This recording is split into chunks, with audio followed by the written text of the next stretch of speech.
కాబట్టి గమనించండి దేవుని ప్రియ సంగమా, మీ ఆత్మకి చావు లేదు. అయితే నిత్యత్వం పరలోకమైన కావచ్చు, నిత్యత్వం నరకమైన కావచ్చు. నరకం అనే అగ్నిగుండంలో పడితే యుగ యుగాలు యాతన పడాల్సిందే. ఈ 70 సంవత్సరాల ఈ శ్రమనే తట్టుకోలేక చచ్చిపోవాలనుకుంటున్న నీవు మరి నరకం అనే అగ్నిగుండంలో పడితే యుగ యుగాలు తరతరాలు అగ్నిలో యాతన పడాలి కదా.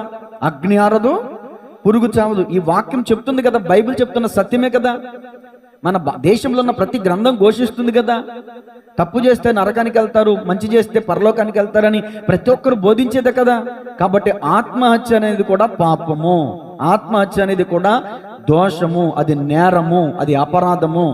కాబట్టి దేవుడు మనకిచ్చిన ఆయుష్కాలం అంతా కూడా కష్టమైనా, నష్టమైనా, మంచైనా, చెడైనా, బాధ అయినా, ఇదికైనా, ఇబ్బందులైనా మనం బ్రతికిన చేపలాగా ఎదురీదాలే తప్ప నేను ఎదురేదలేను, నేను చచ్చిపోతానంటే చచ్చిపోయిన చేప నీటి కొట్టుకుపోయినట్టు కొట్టుకుపోతాం అగ్నిగుండం.